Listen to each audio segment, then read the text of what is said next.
اور دہشت گردوں نے ان کے خون میں ہاتھ رنگے اور اپنے یزیدی اور شیطانی مقاصد کے لیے ظلم و بربریت اور قتل و غارت کو پھیلایا، دہشت گردی کو رواج دیا، اور ابھی تک بھی اپنے اس ظلم سے باز نہیں آئے۔ ان ملائن کی رسوائی و ناکامی، ذلت و شکست کے لیے بآواز بلند صلوات۔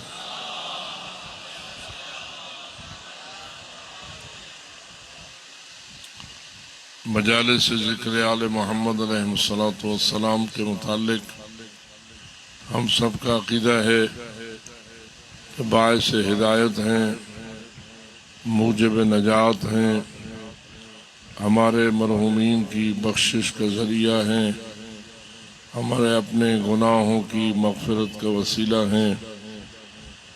تو یہی مجالس عزا حاجت مندوں کی حاجت روائی اور صاحبان مشکل کی مشکل کشائی کا وسیلہ ہے۔ آنے والے اور شرکت کرنے والے مومنین اور مومنات جہاں حصول اجر و ثواب اور ہدایت و نجات لینے کے لیے آتے ہیں، وہاں یقیناً اپنی اپنی حاجات کی برابری کا قصد بھی رکھتے ہیں۔ آؤ مل کر دعا کریں، ہر بیمار کی شفا یابی کے لیے، ہر بے روزگار کی وسعت رزق کے لیے، ہر بے اولاد کی آغوش کی آبادی کے لیے، ہر اولاد نرینہ کی تمنا رکھنے والے کی تمنا کے جلد از جلد پورا ہونے کے لیے، ہر صاحب مشکل کی مشکل کشائی کے لیے، اور ہر صاحب حاجت کی حاجت روائی کے لیے، بالخصوص دنیا اور آخرت کی تمام حاجات کے پورا ہونے کے لیے مل کر بآواز بلند صلوات۔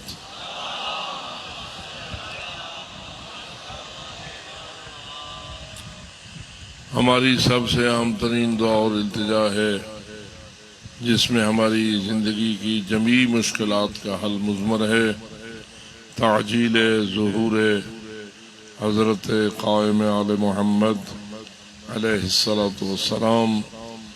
اس دعا کی فوری قبولیت کے لیے بآواز بلند صلوات۔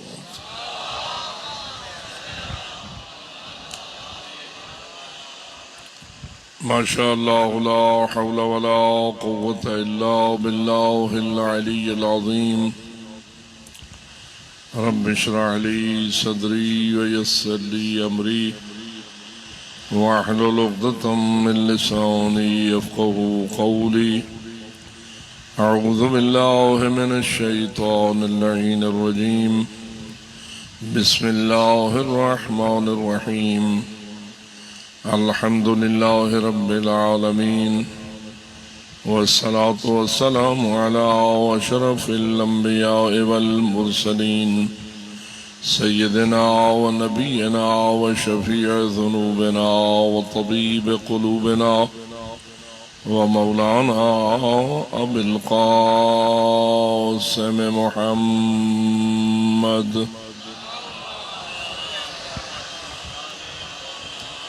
والصلاة والسلام على أهل بيته الطيبين الطاهرين المعصومين الغر الميامين المنتجبين المكرمين، الذين قال الله تعالى في شانهم: إنما يريد الله ليذهب عنكم الرجس أهل البيت ويطهركم تطهيرا۔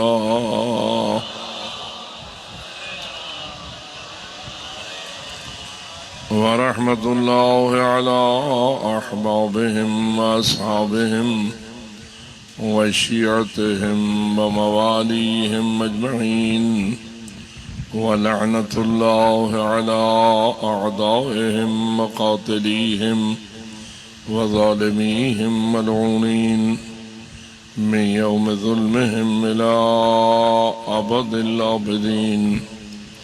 أما بعد، فقال الله تبارك وتعالى في كتابه المبين وخطابه المتين: بسم الله الرحمن الرحيم ولتكن منكم أمة يدعون إلى الخير ويأمرون بالمعروف وينهون عن المنكر وأولئك هم المفلحون صلوات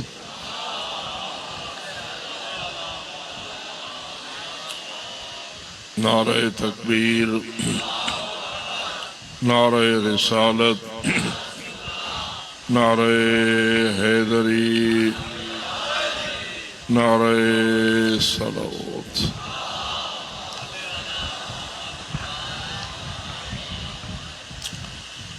شکر ہے اس ذات رب العالمین کا جس نے وجود کی خیرات کو تقسیم فرمایا تو ہمارے مقدر میں انسانی وجود کا فیصلہ فرمایا۔ اس میں شک نہیں کہ پوری کائنات کو وجود بخشنے والا، بڑی سے بڑی اور چھوٹی سے چھوٹی شے کو بھی موجود کرنے والا وہ اللہ وحدہ لا شریک ہے، جو وجود دیتا تو ہے لیکن وجود لینے میں کسی کا محتاج نہیں ہے۔ اس نے ہر ایک کو وجود بخشا ہے لیکن اس کو کوئی وجود دینے والا نہ تھا، نہ ہے، نہ ہوگا، نہ کوئی ہو سکتا ہے۔ وہ واجب الوجود ہے، اور واجب الوجود وہی ہوتا ہے جو اپنے موجود ہونے میں کسی کا محتاج نہ ہو بلکہ وہ از خود ہی موجود ہو، خود بخود ہی موجود ہو اور اپنے موجود ہونے میں کسی کا دست نگر اور کسی کا محتاج نہ ہو۔ کیوں کہ اگر کوئی اور اس کو وجود بخشے تو پھر وہ وجود دینے والا زیادہ حق رکھتا ہے کہ اس کو اللہ مانا جائے، وجود لینے والے سے زیادہ حقدار وجود دینے والا ہوتا ہے۔ ایک مشہور عربی مقولہ ہے، الید العلیٰ خیر من الید السفلیٰ، اوپر والا ہاتھ نیچے والے ہاتھ سے افضل ہوتا ہے، یعنی دینے والا لینے والے سے افضل ہوتا ہے۔ اللہ نے آپ کو نور عقل سے نوازا ہے، تھوڑا سا میرے ساتھ تعاون کیجئے اور فیصلہ فرمائیے، دینے والا افضل ہوتا ہے یا لینے والا؟ جی، دینے والا افضل ہوتا ہے یا لینے والا؟ لینے والا محتاج ہے دینے والے کا، اور دینے والا افضل ہے۔ اور ایک ہے دنیا کے مال و متاع کو تقسیم کرنا، زمین و جائیداد کو تقسیم کرنا، زر و جواہر کو تقسیم کرنا اور اس قسم کی نعمات کو تقسیم کرنا، لیکن سب سے افضل نعمت تو وجود ہے، اس لیے کہ وجود ملے گا تو کوئی اور نعمت لینے کے لائق ہو سکے گا۔ جو شے موجود ہی نہ ہو وہ کچھ لینے کے لائق نہیں ہو سکتی۔ بآواز بلند صلوات۔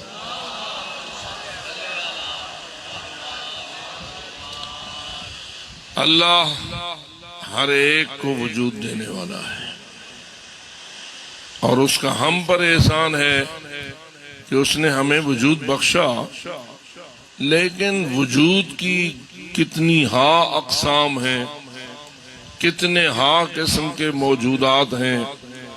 آپ کی آنکھیں کتنے موجودات کو دیکھ چکی ہیں اور کتنے موجودات کو دیکھیں گی، لیکن کیا جتنے بھی آپ نے موجودات دیکھے ہیں اتنے ہی ہیں یا اور بھی ہو سکتے ہیں؟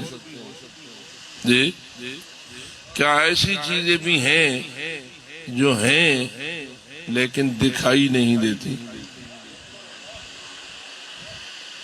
جیسے کہ آپ اس وقت ماشاءاللہ ذکر آل محمد کے عشق میں اس گرمی کے ماحول میں تشریف لائے، تو میرا سوال یہ ہے کہ آپ اکیلے آئے یا آپ کے ساتھ دو دو وہ بھی آئے جو آئے ہیں لیکن آپ کو دکھائی نہیں دیتے؟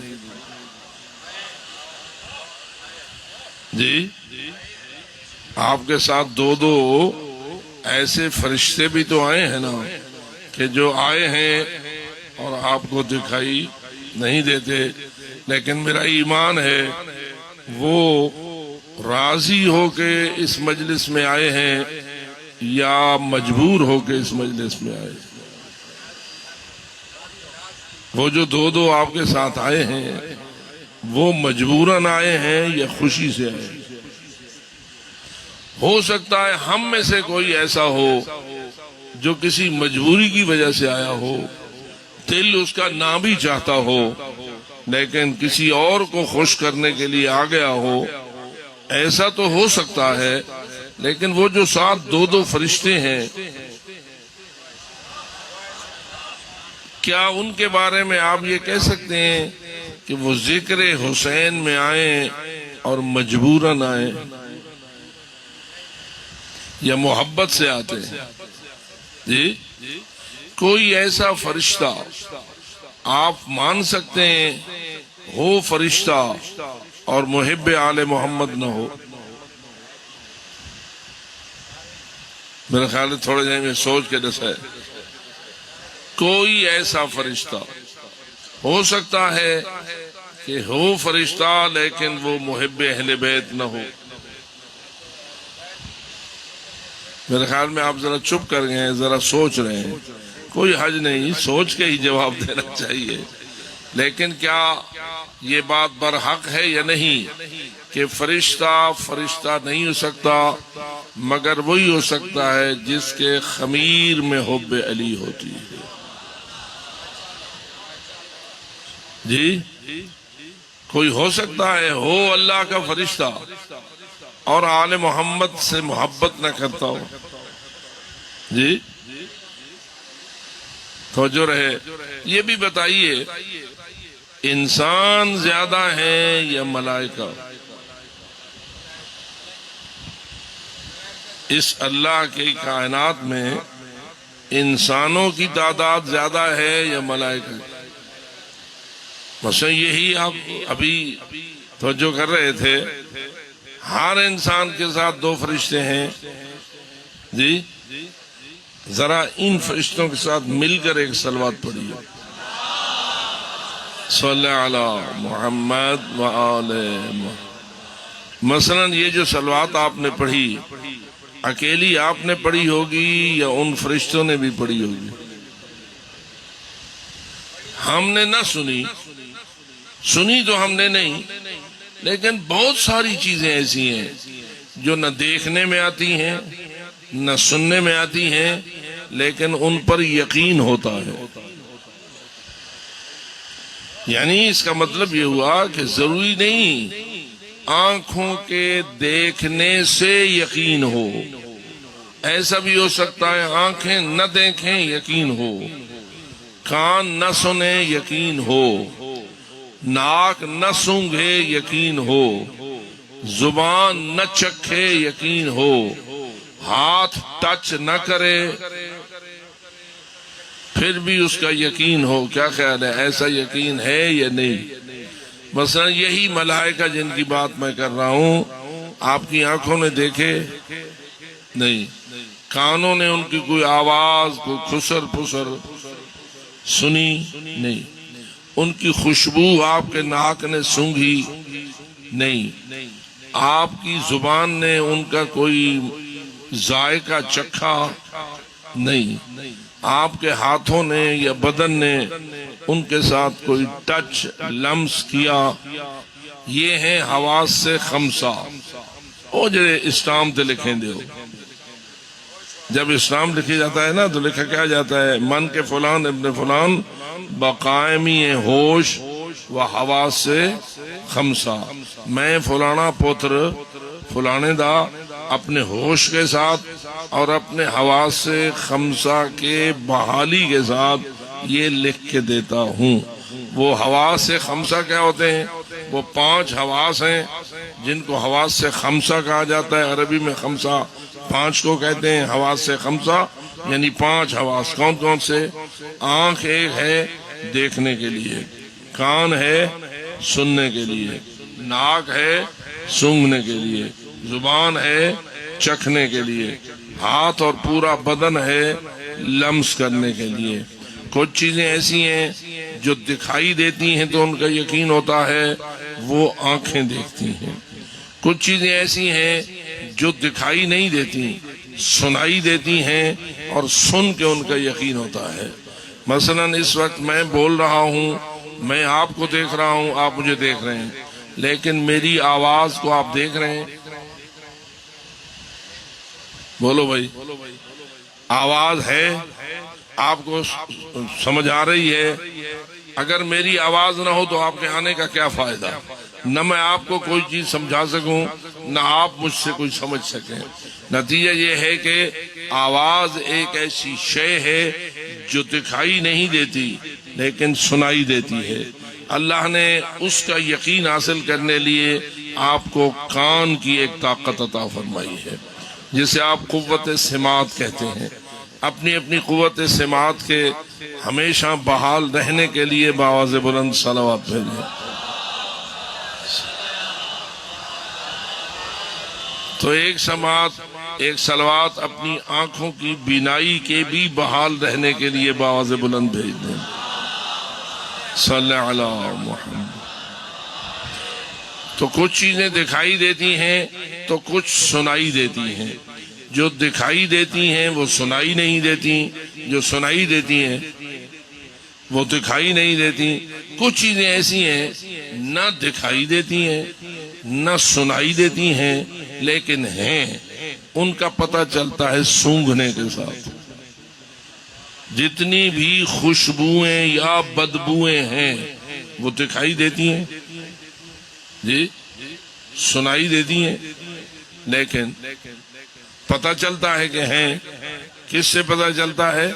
سونگھنے کے ساتھ۔ اللہ آپ کی قوت شامہ، اس قوت سونگھنے کی قوت کو بھی ہمیشہ محفوظ رکھے۔ بہت بڑی نعمت خدا ہے۔ جس نعمت کا میں ذکر کر رہا ہوں، کیا یہ اللہ کی بڑی سے بڑی نعمتیں ہیں یا نہیں؟ پتہ اس کو چلتا ہے نا جس کی آنکھیں واپس لے لی جائیں، پتہ اس کو چلتا ہے جس کے کان کی طاقت اس سے واپس لے لی جائے۔ تو یہ دیکھنے کی قوت بھی اللہ کی نعمت ہے، یہ سننے کی طاقت بھی اللہ کی نعمت ہے، اور سونگھنے جی یہ بہت بڑی نعمت ہے۔ اور وہ بھی جو خوشبو یا بدبو ہوتی ہے اللہ کی مخلوق ہے، اللہ کی طرف سے اسے وجود ملا ہے، لیکن وہ وجود نہ دکھائی دیتا ہے نہ سنائی دیتا ہے، لیکن کیسے اس کا علم حاصل ہوتا ہے؟ سونگھنے کے ساتھ۔ تو یہاں مجھے یہ دعا بھی اللہ سے مانگنی چاہیے، خداوندہ ہماری قوت شامہ یعنی ہماری سونگھنے کی قوتوں کو بحال رکھ، اور اس بحالی کے لیے بآواز بلند صلوات۔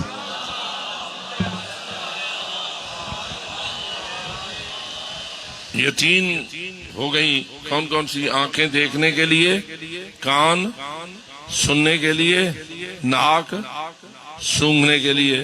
اب آ جائیے ذرا چکھنے والی طاقت، جسے آپ کہتے ہیں زبان کی لذت۔ آج بتائیے لوگ لذت کے کتنے پیسے لے رہے ہیں جی؟ کتنی ہوٹلیں ہیں، کتنی ریڑھیاں ہیں، کتنی چھابڑیاں ہیں، کئی 5 سٹار ہیں، کئی 7 سٹار ہیں، فقط پیسے کما رہے ہیں اس زبان کی لذت کے۔ ایسے ہے یا نہیں ہے؟ لذت کے پیسے کما رہے ہیں۔ لذت کون سی چیز حاصل کرتی ہے؟ پوری زبان یا زبان کا فقط اوپر والا چھوٹا سا حصہ؟ پورا گوشت زبان کا جو ہے وہ لذت نہیں لیتا، زبان کے اوپر اوپر انہیں اتے اتے کوئی اللہ نے ایسی چیز بنا دی ہے کہ جو پتہ نہیں کتنے ذائقے لیتی ہے، اور اللہ نے ہر چیز کا ایک ذائقہ رکھا ہے، اور پھر اس نے ایک عجیب نظام بنا دیا ہے، ایک ذائقے کو دوسرے سے ملاؤ تو تیسرا پیدا ہوتا ہے۔ ایسا ہے یا نہیں؟ مثلا میٹھا ایک ذائقہ ہے، کڑوا ایک ذائقہ ہے، میٹھے اور کڑوے کو ملا دو ایک نیا ذائقہ پیدا ہو جائے گا، تھوڑا سا میٹھا بڑھا دو، کڑوا گھٹا دو، ذائقہ اور ہو جائے گا، تھوڑی سی کڑواہٹ بڑھا دو، مٹھاس کم کر دو، ذائقہ اور ہو جائے گا۔ بہت سارے قسم کی مٹھاسیں ہیں، چینی کی مٹھاس اور ہے، شہد کی مٹھاس اور ہے، توجہ ہو رہی ہے؟ اور کتنا کریم ہے وہ اللہ جس نے ہر ذائقے کا مزہ لینے کے لیے تجھے زبان کی سطح عطا فرمائی ہے، اور فقط تو سطح زبان سے لذت لیتا نہیں بلکہ لذت کے پیسے بھی لیتا ہے۔ تجھ یہ اپنے گھر کی ہانڈی پکاتی ہے بیوی تو عورتوں کا بھی آپس میں مقابلہ ہوتا ہے، میرے ہاتھ دی لذت بھئیے، ہوتا ہے یا نہیں ہوتا ہے؟ تو یہ بھی ایک نظام الہی ہے۔ میں فقط تجھے اللہ کی ان نعمتوں کی طرف تھوڑی تھوڑی توجہ دلا رہا ہوں جن کی طرف عام طور پر اتنی جلدی سے توجہ نہیں ہوتی، لیکن ہوتی وہ اللہ کی نعمتیں ہیں۔ اچھا، اگر یہ لذت تجھ سے چھین لی جائے، یعنی زبان تیری ایسی مریض ہو جائے کہ اس سے لذت لینے کی جو طاقت ہے وہ چھین لی جائے، تول بھوئی بھرے سوں، پھر جو کچھ کھائیں گے وہ بھریں گے جیسے بھوسا بھرا جاتا ہے، ہمیں کوئی مزہ نہیں آئے گا۔ یہ پوچھ ان حیوانوں سے جو پیٹ بھرتے ہیں بغیر لذت کر، لیکن تجھ انسان کو اللہ نے کیسا بنایا ہے؟ پیٹ بھرتا ہے لیکن لذتیں لے کر۔ نعرہ تکبیر، اللہ اکبر، نعرہ تکبیر، اللہ اکبر، نعرہ رسالت، نعرہ رسالت، یا رسول اللہ، نعرہ حیدری، یا علی، بآواز بلند تر صلوات۔ اللہم صلی علی محمد وآلہ۔ کچھ اللہ کی نعمتوں کا مزہ آ رہا ہے؟ کیا نعمات الہی ہیں تیرے خالق کی، اس نے کیا کیا کیا کیا تیرے لیے بنایا ہے۔ فرماتا ہے ان تعدوا نعمت اللہ لا تحصوها، اگر تم اللہ کی نعمتوں کو گننے لگ جاؤ تم سارے ختم ہو جاؤ گے، میری نعمتوں کی گنتی بھی نہ کر سکو گے۔ کیا اس کا نظام ہے، کیا اس کی نعمت ہے؟ میں تو تھوڑا سا تیرا اللہ یاد دلوا رہا ہوں، بآواز بلند صلوات۔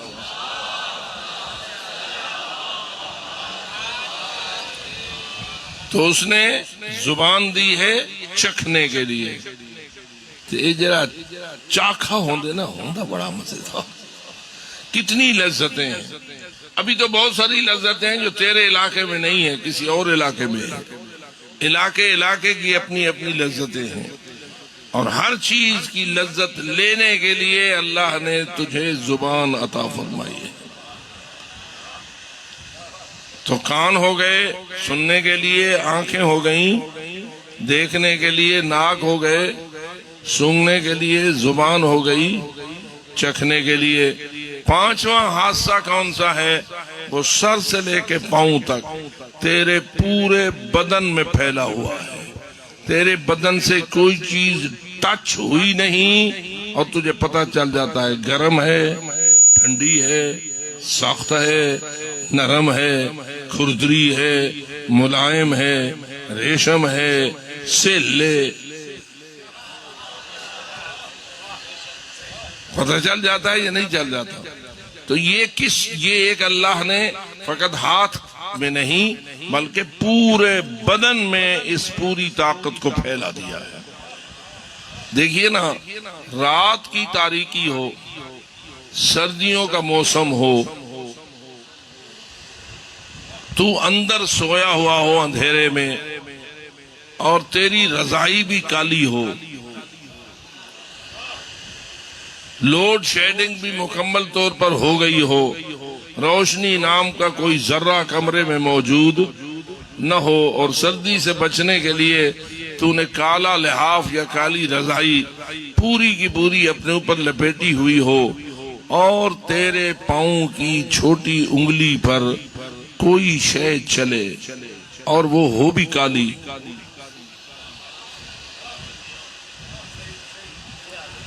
پتہ لگوے سی جی؟ آنکھیں اس کو دیکھ نہیں پائیں گی، کان اس کی آواز سن نہیں پائیں گے، ٹھیک ہے؟ ناک اس کی کوئی خوشبو بدبو سونگ نہیں پائے گی، زبان اسے چکھ نہیں پائے گی، لیکن تجھے پتہ چل جائے گا کہ کوئی دشمن ہے جو بغیر ویزے کے میری کائنات میں آ گیا ہے، تجھے وہ چاکی پا دے وے، وہ اپنا وجود تجھے بتا بھی دے کہ میں ہاں انہیں تمہیں کو بے پرواہ نہ ہیں۔ تو کیا خیال ہے، یہ بھی کوئی طاقت ہے تیرے پاؤں کی چھوٹی انگلی میں، کوئی ایسی شے ہے کہ جو تجھے بتا رہی ہے کہ کوئی کالا دشمن کالی رات میں تیری نگری میں داخل ہو گیا ہے؟ تو کیا یہ بھی کوئی اللہ کا احسان ہے یا نہیں، اس کی دی ہوئی نعمت ہے یا نہیں؟ تو میں فقط یہ سمجھانا چاہ رہا ہوں کہ سر سے لے کے پاؤں کی چھوٹی انگلی تک بھی اللہ نے تیرے لیے یہ جو قوت ہے، جسے قوت لامسہ کہتے ہیں، لمس کرنے والی قوت، آج کل ٹچ موبائل آیا ہے، یہ ٹچ کرنے والی قوت یہ اللہ نے پھیلا رکھی ہے، ان کو کہتے ہیں حواس خمسہ۔ حواس سے ایک آنکھ دیکھنے کے لیے، ایک کان سننے کے لیے، ایک ناک سونگھنے کے لیے، ایک زبان چکھنے کے لیے، اور ایک پوری قوت میں بدن میں پھیلی ہوئی لامسہ لمس کرنے اور ٹچ کرنے کے لیے اور معلومات لینے کے لیے۔ ان پانچوں حواسوں کے اللہ کی نعمتوں کے محفوظ اور اپنے لیے بحال رکھنے کے لیے بآواز بلند صلوات پڑھیں۔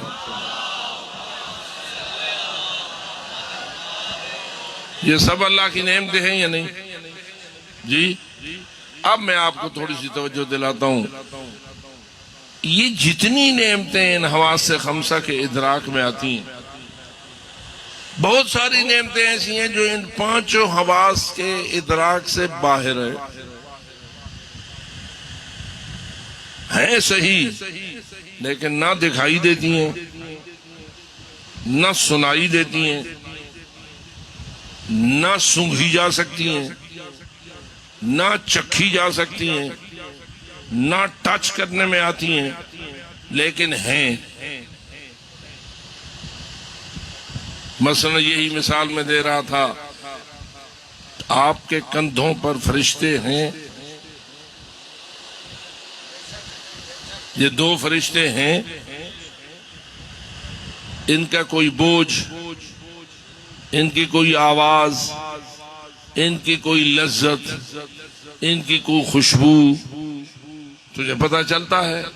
نہ دیکھنے میں آتے ہیں، نہ سننے میں آتے ہیں، نہ سونگھنے میں آتے ہیں، نہ چکھنے میں آتے ہیں، نہ ٹچ کرنے سے پتہ چلتے ہیں، لیکن کیا ہیں؟ یقین ہے یا شک ہے جی؟ جتنا یقین ہے اتنی اونچی صلوات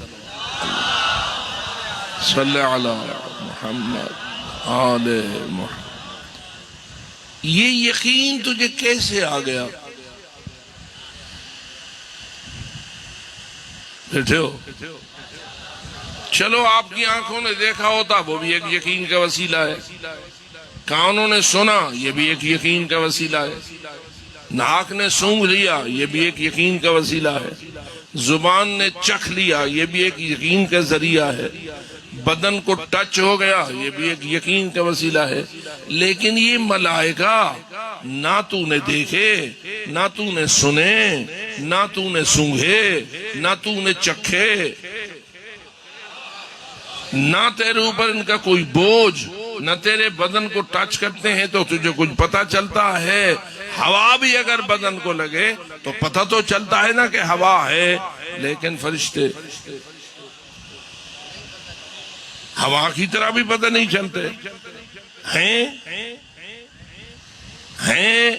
یا شک کے جی پاکے یا شک کے پورا پاک انہیں مطلب چھوٹی جی شک علی گال یعنی 99% پاک کے یا 100% پاک کے جی پاک کے.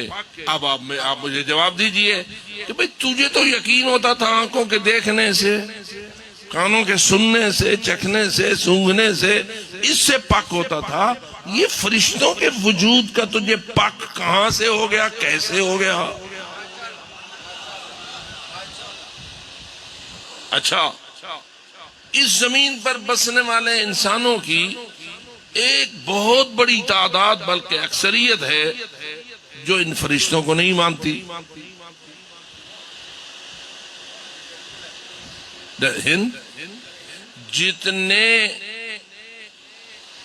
غیر مسلم کافر ہیں، مثلا آج کل بڑا شورا ہو گیا ہے پاکستان میں چین کا، ہے نا، ہولے ہولے آندے پہن. یہ چینی کیا مانتے ہیں ملائکہ کو؟ جن لوگوں کو پتا ہے ہولے ہولے جلدی پتہ لگ ویسی. یہ جو حرام جانور کھانے کی بات ہو رہی ہے، ہر قسم کا جانور کھا جاتے ہیں. یہ جو کرونا کا چکر چلا تھا تو اخبارات میں آنے لگ گیا تھا یہ تو بھئی چین سے آیا ہے، وہاں چونکہ چمگادڑ کی ڈش ہے. سن دے بیٹھے ہو، یہ چمچٹھے کھاندے ہو؟ یہ چمچٹھے نہیں ہوتے جو بسا اوقات اپنے گھونسلہ بناتے ہیں، اوپر پر ہی پر سارے اکٹھے کر لیتے ہیں، اور ان کے اپنے پر نہیں ہوتے بلکہ ان کے پروں کے چمڑے کے ہی پر ہوتے ہیں. یہ تسا کیا آدھے ہو؟ چمگادر تو اردو والے آدھے ہیں، تھوڑی سرے کیا لے کے آدھے ہیں چمہیٹی میرے کو نہ آتا ہوئے. تو یہ جو ہے کیا حلال ہے؟ نہیں. یہ وہ کھا جاتے ہیں یا نہیں؟ چینی کھا جاتے ہیں. یہ ایک ایسی قوم ہے کہ جو ہر چیز کھا جاتی ہے. کیوں؟ اس کو نہیں مانتی جو حلال و حرام کرتا ہے. جو چیزوں کو حلال و حرام میں تقسیم کرتا ہے اس کو نہیں مانتی. نہیں مانتے اللہ کو، نہیں مانتے رسول اللہ کو، تو کیسے مانیں گے علی ولی اللہ کو؟ جب وہ لا الہ الا اللہ بھی نہیں مانتے، محمد رسول اللہ بھی نہیں مانتے، تو کیا علی ولی اللہ کو مانیں گے؟ بھئی علی ولی اللہ کو تو وہ مانے گا جو اسے مانے گا جس نے کہا تھا من کنت مولا ہو فہذا علی مولا. نعرہ حیدری. پاک پیغمبر نے جو مولا ہونے کا اعلان فرمایا تھا، سیدھا سے علی کے مولا ہونے کا تو اعلان نہیں فرما دیا تھا، بلکہ کہا تھا جس چیز کا میں مولا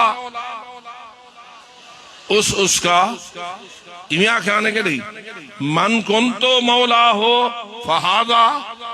اور ساڑھے شیعہ ہاذا علی مولا کو یاد رکھیں دیں، من کنتو مولا یاد کرامنا بھولے. لیکن علی مولا اس کا ہے جس کا نبی مولا ہے. بات سمجھ آئیے؟ جو نبی کو مولا مانے گا تو علی کو مولا مانے گا نا. جو نبی کو ہی مولا نہ مانے اس نے علی کو بھی مولا جو لا الہ الا اللہ نہ مانے اس نے محمد رسول اللہ کہاں ماننا ہے، اور جو محمد رسول اللہ نہ مانے اس نے علی ولی اللہ کہاں ماننا ہے۔ تو یہ جو چین والے ہیں یہ کیا کیا نہیں مانتے؟ نہ لا الہ الا اللہ، نہ محمد رسول اللہ، نہ علی، کاکھ نہیں منے دے، بالکل ان من، چٹے ان من، بے دین، لا دین، کسی دین کے قائل نہیں ہے۔ کیا یہ ملائکہ کو مانتے ہیں؟ یہ ملائکہ کو بالکل نہیں مانتے۔ آپ ملائکہ کا یقین رکھتے ہیں۔ ابھی جو میں آپ سے پوچھ رہا تھا کہ آپ کے دائیں بائیں دو فرشتے ہیں یا نہیں ہیں، میں ول پوچھتا پہ ہم پاک کے وے یا شک کے وے، جی میں ذریعے کاچا بھئی 99% تو ہو سکتے ملائکہ ہوئیں، 1% ممکن ہے نہ ہی ہوئیں۔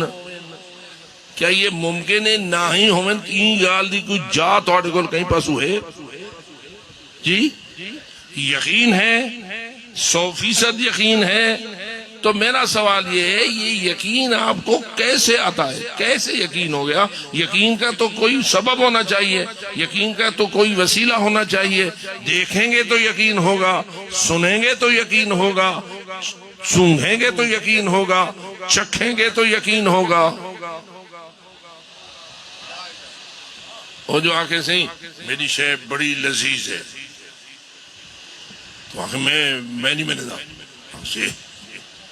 چک چک آپ جا چک آپ چکھے سے بھلا آپ تو تصدیق کرے سے میری جالری سچی ہے یا کوڑی ہے۔ تو اللہ کے بندو، آپ کو جو ملائکہ کا یقین ہے کیسے یقین ہے؟ نہ آنکھوں نے دیکھا،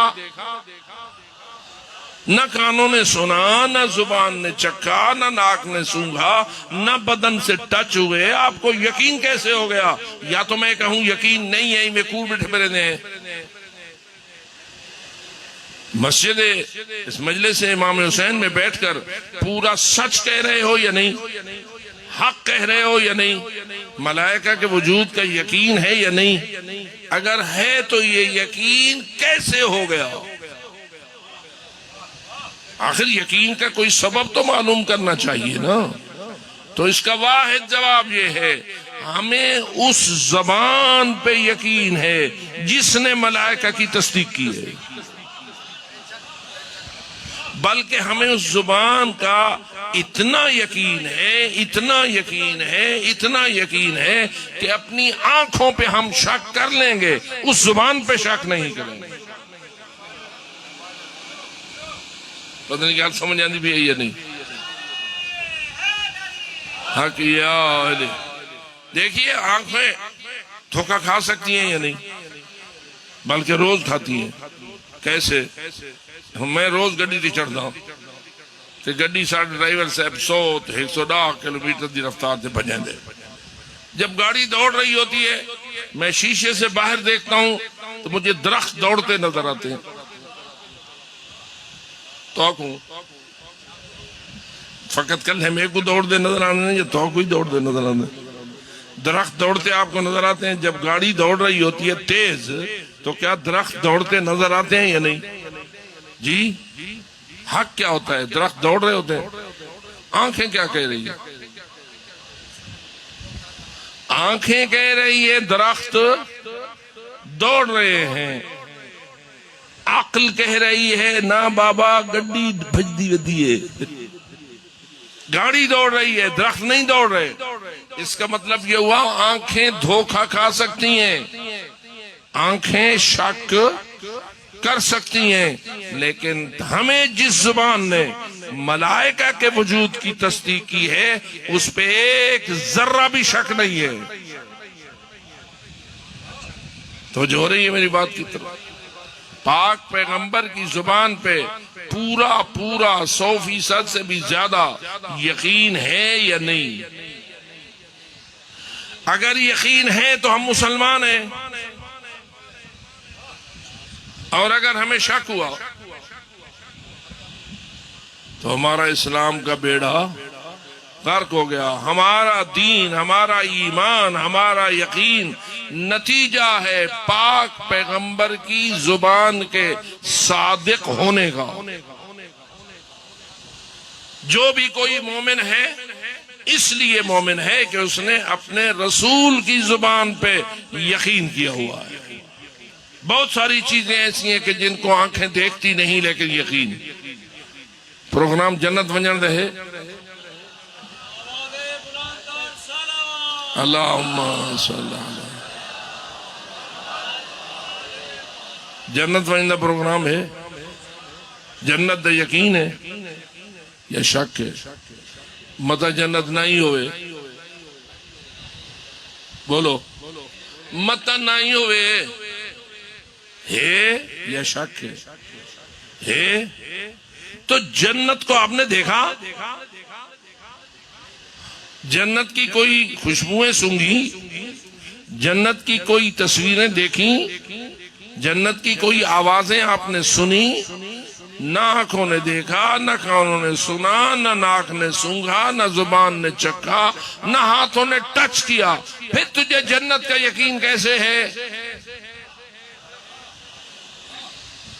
تو اس یقین کی دلیل بھی وہی، میرے رسول کی زبان اتنی سچ ہے، اتنی حق ہے کہ میں ہر شے پہ شک کر سکتا ہوں، مصطفیٰ کی زبان پہ شک نہیں کر سکتا. نعرہ تکبیر، نعرہ رسالت، یا رسول اللہ، نعرہ حیدری، یا علی، حسینیت، زندہ آباد، حسینیت، زندہ آباد، جدیدیت، مرد آباد، جدیدیت، مرد آباد، اہل بیت دشمنات اعلانات، بے شمار. بآواز بلند تر صلوات.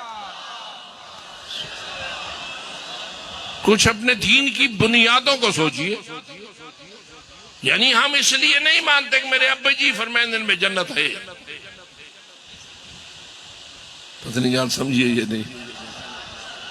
ابا جی آدھیں جنت ہے لیکن ابا جی دی گال تے اتنا یقین نہیں کر سکتا جتنا مجھے محمد الرسول اللہ کی بات پہ. پس ہمارے یقین یا دوسرے الفاظ میں ہمارے ایمان کی بنیاد پاک مصطفیٰ پر ہونا ہے. رسول اکرم کے فرامین پر کتنے فیصد پہ یقین ہونا چاہیے؟ مثلا 100 فرمان رسول جاری کریں، اسا کتی منوں؟ بھئی اسا اگر 50 منوں 50 نہ منوں تو کیا 50% نمبر ہمیں مل جائیں گے؟ بھئی تیرے پیپر جو ہوتے ہیں، بچوں کے پیپر سارے ہی دے کے پیپر آ چکے ہوئے ہو، تو اس میں تو جو مارکنگ کا ضابطہ ہے وہ یہ ہے کہ جتنی باتیں صحیح اتنے نمبر ملیں گے، جتنی باتیں غلط اتنے نمبر کاٹ لیے جائیں گے. یہی ہوتا ہے نا مارکنگ کا اصول. مجھے بتا پاک پیغمبر کے فرامین کو ماننے میں کیا ضابطہ ہے؟ ماسٹر صاحبان بھی بیٹھے ہوں گے، ہیڈ ماسٹر صاحبان بھی ہوں گے، پروفیسر صاحبان بھی ہوں گے، وہ بھی ہوں گے جو نمبر لگاتے رہتے ہیں، پرچہ سے نمبر لیتے رہتے ہیں. میں ان سب سے آپ سب سے پوچھتا ہوں کہ یہ جو رسول اکرم کو ماننا ہے، اس میں ہم رسول کے کتنے فرامین کو مان لیں تو ہم پاس ہیں؟ 100%. 99 منوں تو ایک نہ منوں. اگر میں 99 فرامین رسول کے مان لوں، ایک نہ مانوں تو مجھے 99 نمبر تو دو کیوں نہ؟ 99 ڈیسو یا 0 ڈیسو؟ بلکہ میں سمجھنا 0 تو اتے ولو 4 کھلے پولے ہی ہو سن. توجہ ہو رہی ہے؟ یہ ایسا کیوں ہے؟ باقی نمبرنگ کے ضابطے کچھ اور ہیں اور رسول اکرم پر ایمان لانے کے ضابطے کچھ اور ہیں. اور اگر تو یہ مانتا ہے اور ایمان رکھتا ہے کہ جب سے میں نے کہا ہے محمد الرسول اللہ، جب سے میں نے کہا ہے اشہد ان محمد الرسول اللہ صلی اللہ علیہ وآلہ وسلم، تو اب مجھ پر لازم ہو گیا ہے کہ میں رسول کے کسی بھی فرمان کی نہ کروں. 100% تابعداری، 100% ایمان، 100% یقین. معمولی سا انکار بھی میرا بیڑا غرق کرے گا. ایسا ہے؟ تو میں پوچھتا ہوں، سارے مان لو، ایک من کن تو مولا نہ مانو.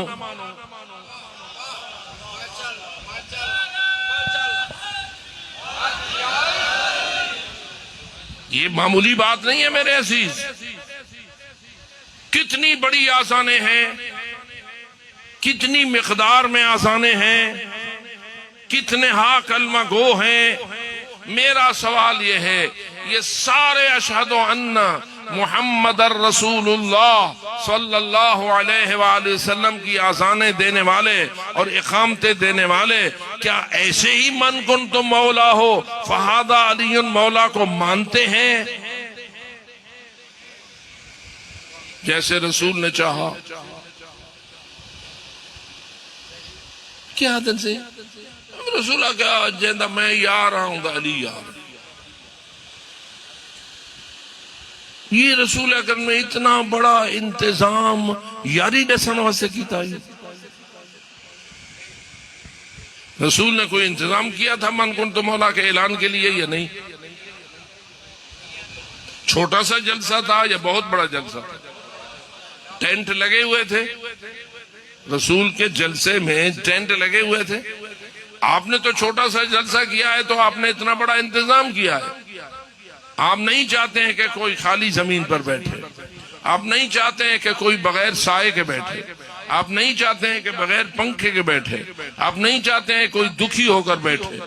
آرام سے راحت کے ساتھ آئے، مجلس سنے تو مزہ آئے. دکھا بندہ تلو تنگ ہوئے اتو ہی تنگ ہوئے. لیکن ذرا پاک پیغمبر کے اس بڑے جلسے کا حال مجھے بتا کہ شاید رسول اکرم کو اتنا بڑا مجمع غدیر سے ہٹ کر کسی اور میدان میں ملا ہی نہ ہو. تھا نا بہت بڑا جلسہ،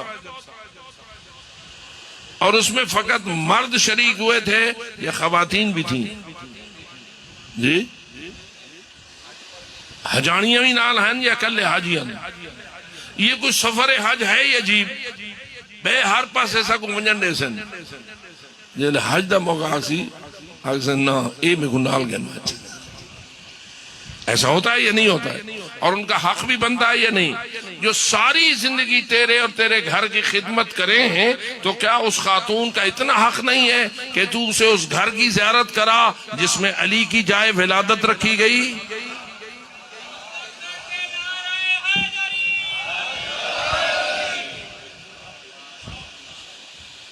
یہ علی کا جائے ولادت خانہ کعبہ کو بنانا اتفاقی حادثہ تھا، اچانک پیش آ گیا تھا، یہ منصوبہ تھا اللہ کا؟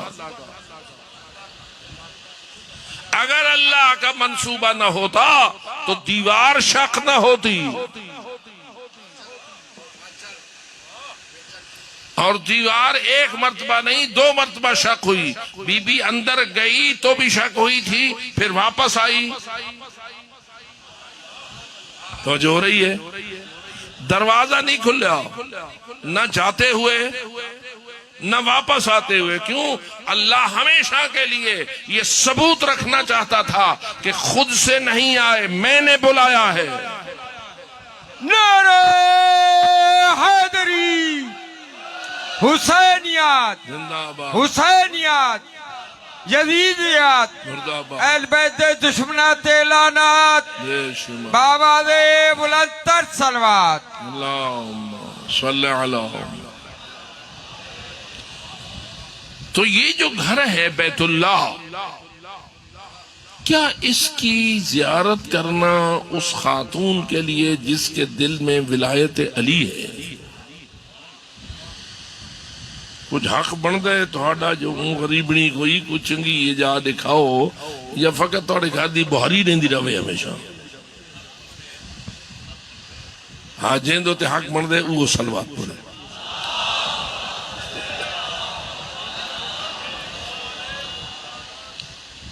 کم از کم کو بہاری دے وزے چ علی دی جائے ولادت دی زیارت تک کرا.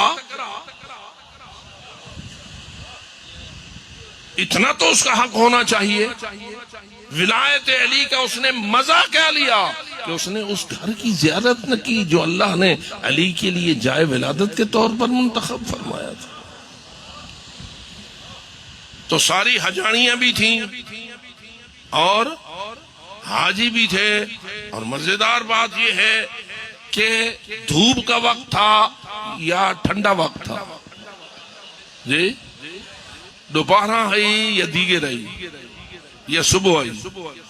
نہ صبح کا ٹھنڈا وقت نہ عصر کا ٹھنڈا وقت. کون سا ٹائم تھا؟ دوپہر کا، ظہر کا ٹائم جو زوال کا ٹائم ہوتا ہے اس سے پہلے.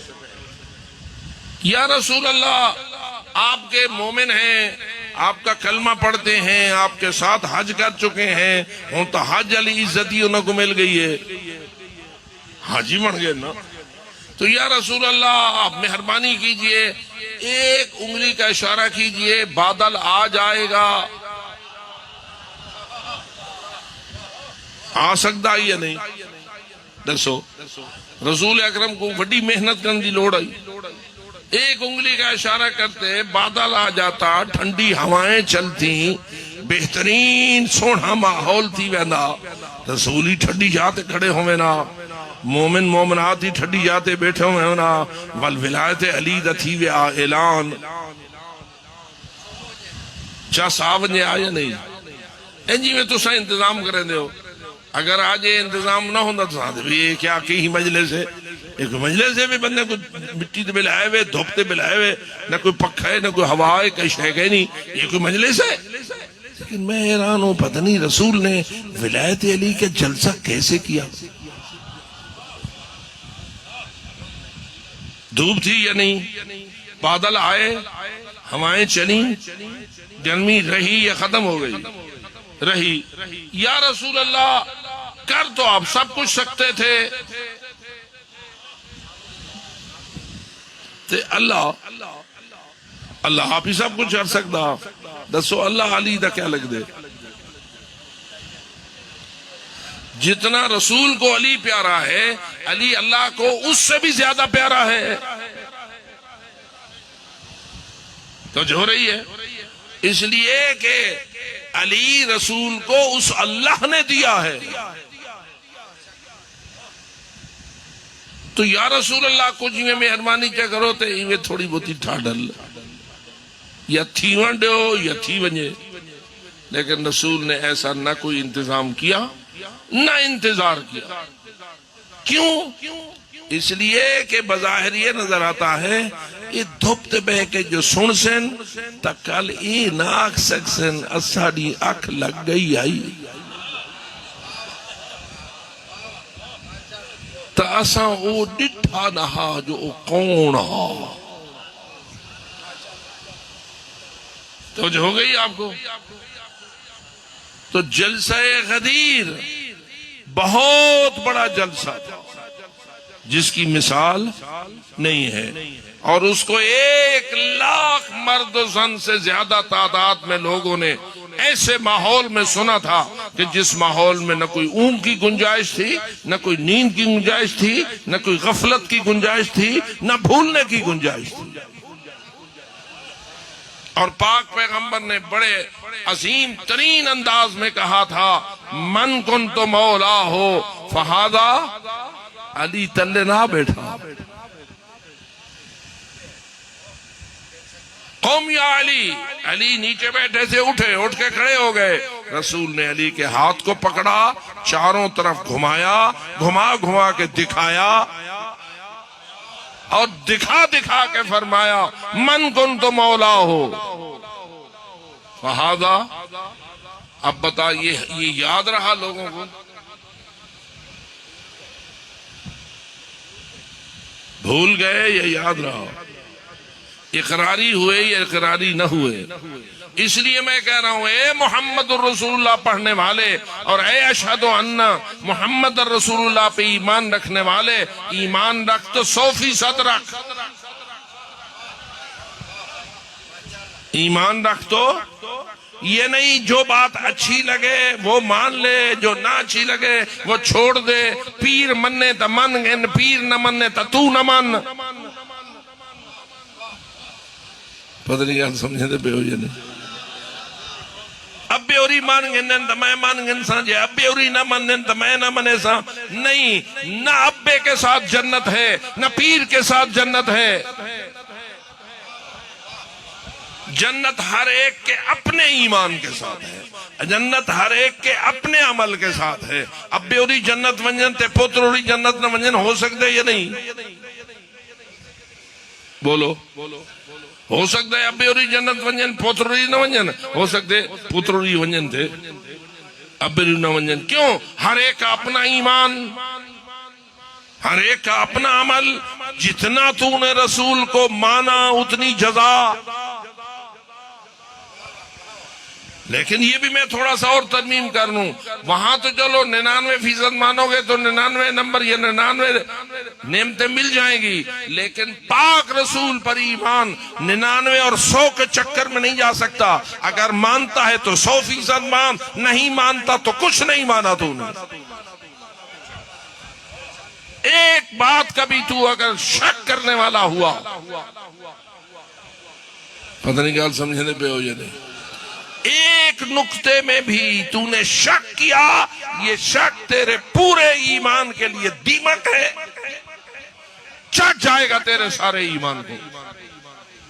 اس لیے اے مجلس حسین والو، احسان حسین مانو، مولا حسین کا احسان مانو کہ انہوں نے اس مجلس کے ذریعہ تیرے ایمان کی حفاظت فرمائی. یہ مجلس فقط رونے کا عمل نہیں، ایمان بچانے کا وسیلہ ہے. اس لیے جو لوگ مجلس میں شرکت نہیں کرتے، وہ میری طرف سے انہیں اپیل ہے سستی نہ کرو، ورنہ ہو سکتا ہے کہ ایمان کا دشمن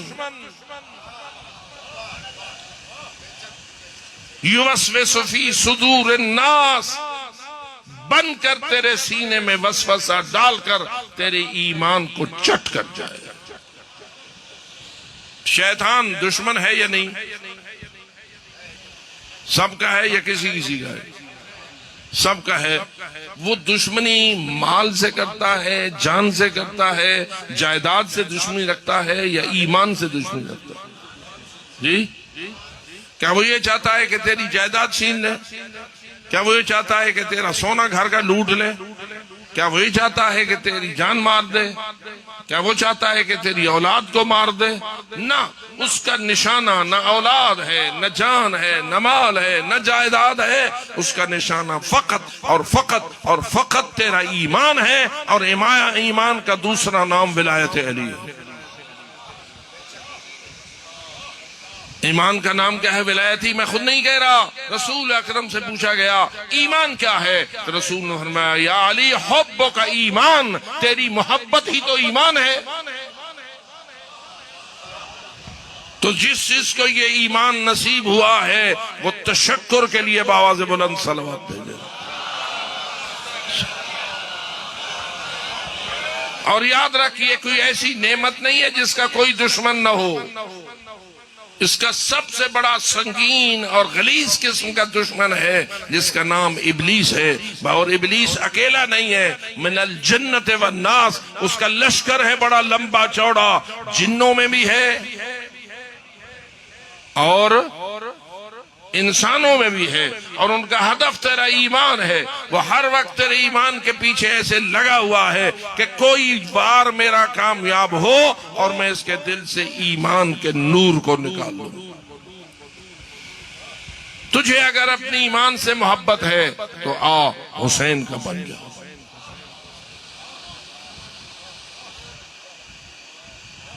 توجہ رہے میرے دوستو، مجلس حسین سے جتنی محبت بڑھاتے جاؤ گے اتنے اپنے ایمان کی حفاظت کرتے جاؤ.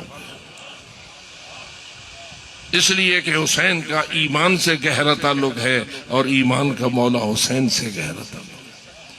اگر ایمان سے مولا حسین کا گہرا تعلق نہ ہوتا تو کبھی اپنی بہنوں کو لے کر، اپنی بیٹیوں کو لے کر میدان کربلا کا رخ نہ کرتے.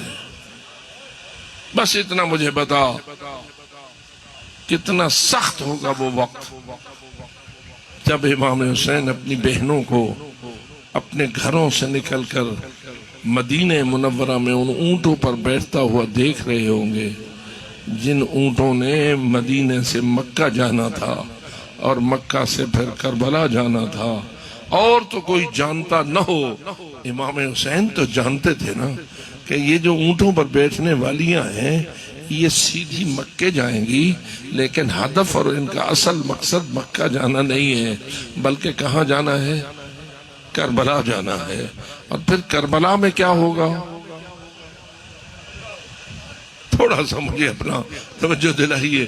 کوئی اور جانے نہ جانے، میں دوسروں کی بات نہیں کرتا، میں فقط امام مظلوم حسین علیہ السلام کی بات کرتا ہوں.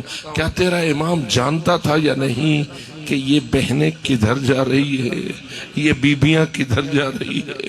اب ذرا قلب حسین سے تو پوچھنا، جب بی بی اپنا گھر چھوڑ کر اونٹ کے کولان کی طرف جا رہی تھی اور حسین قدم قدم دیکھ رہے تھے اور سوچ رہے تھے آ میری بہن چلے ادھر جدھر آواز آگئی لوٹو تبرکا، علی و بطول کو قیدی بنا کے لے چلو، آل رسول کو. ذرا بتا، تو 1400 سال بعد یہ جملہ سنتا ہے تو اپنی آنسو نہیں روک سکتا ہے. ذرا مولا حسین کے جگر سے پوچھ، مولا حسین کے قلب نازنین سے پوچھ.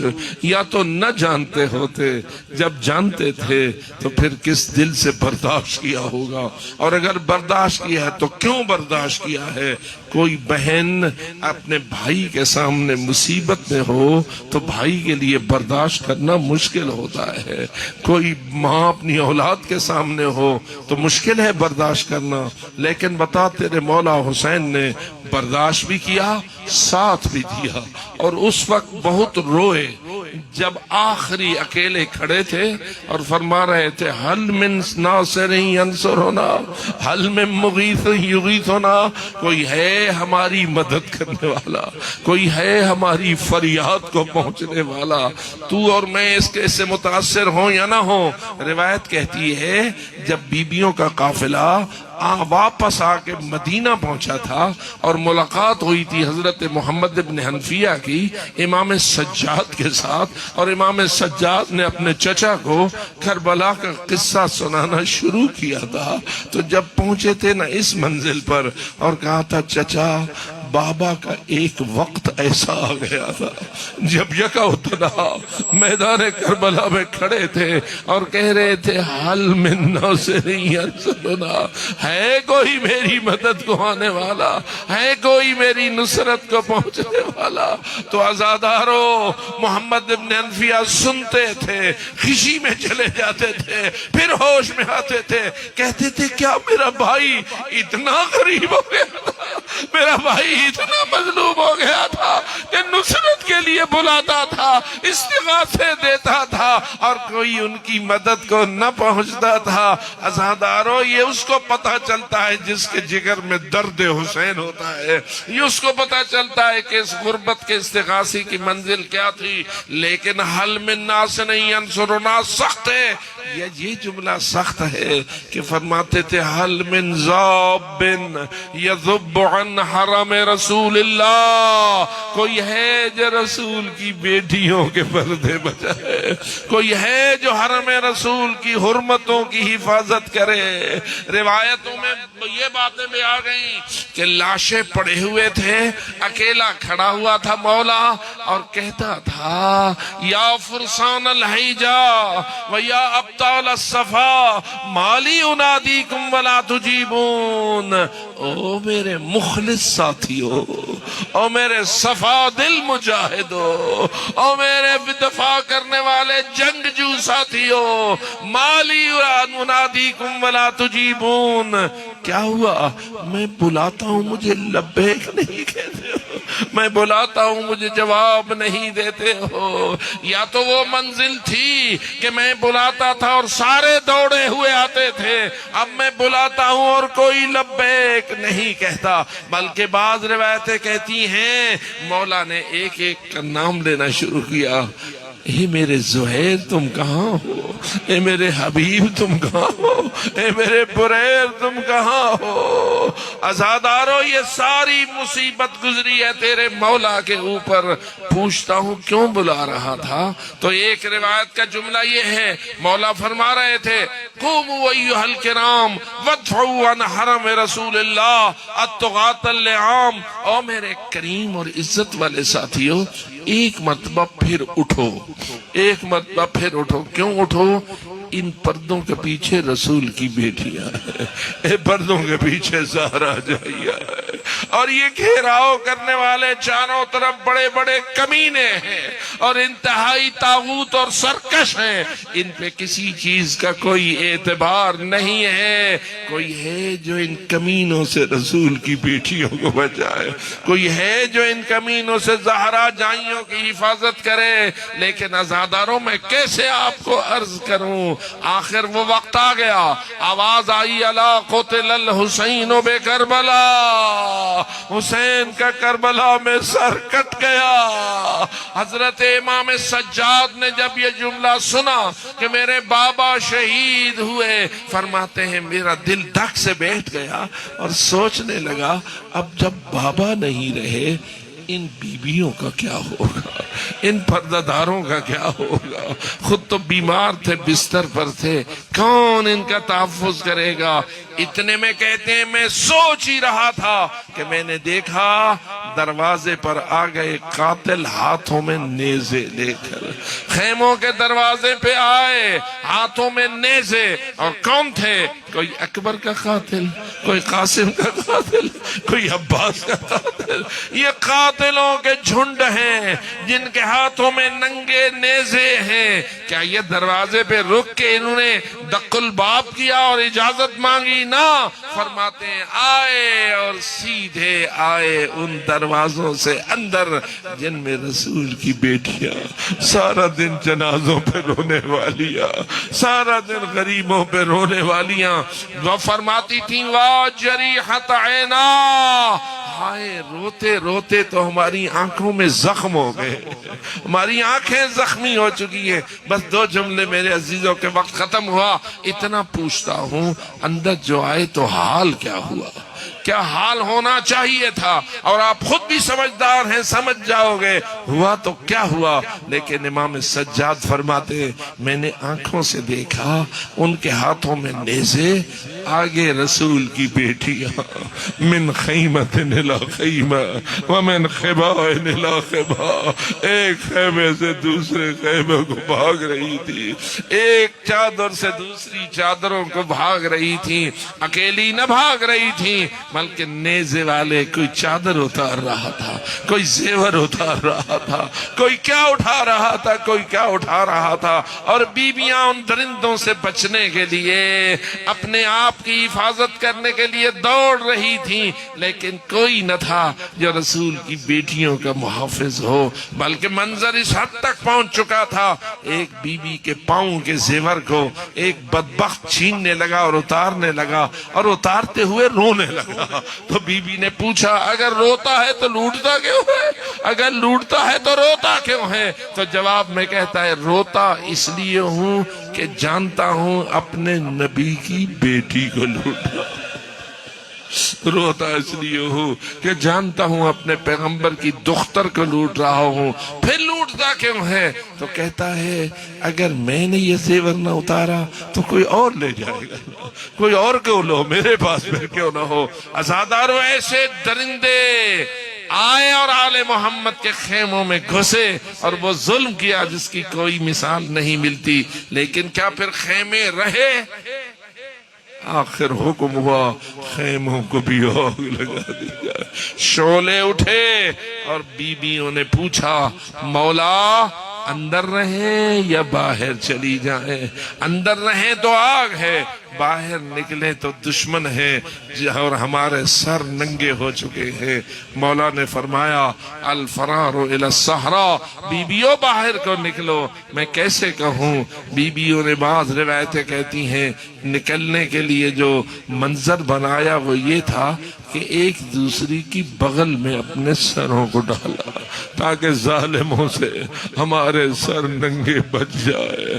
اور کسی نے کہا کہ اپنے سر میں خاک کربلا کو ڈالا اور اس طرح اپنے تحفظ کے لیے باہر نکلی. لیکن کریں تو کیا کریں؟ یہ کوئی 1 گھنٹے کا عمل تو نہ تھا. کہاں ہے کربلا اور کہاں ہے شام میں دمشق؟ اتنے لمبے سفر اور شمر جیسے نگرانوں کے سائے تلے رسول کی بیٹیوں نے یہ ظلم بھرا سفر کیا. لیکن اس سفر کے نتیجے میں کیا ہوا؟ آج دین زندہ ہے اور قیامت تک زندہ رہے گا. اور امام نے اور بیبیوں نے اپنے اوپر ظلم لے لیا لیکن تیرے دین کو مظلوم ہونے سے بچا دیا. آؤ اللہ ہم پر رحم فرما اور ہمیں اس دین پر ایمان کے ساتھ ساتھ اس پر عمل کرنے کی توفیق عطا فرما. الا لعنت اللہ علی القوم الظالمین وسيعلم الذین ظلموا ای منقلب ینقلبون. ایک سورہ فاتحہ اور 3 مرتبہ سورہ توحید ان بزرگان کے لیے جن کا تذکرہ کیا گیا اور دیگر تمام اہل ایمان جو نور ایمان لے کر دنیا روانہ ہوئے، سب کی خدمت میں ثواب ایصال فرما دیجیے.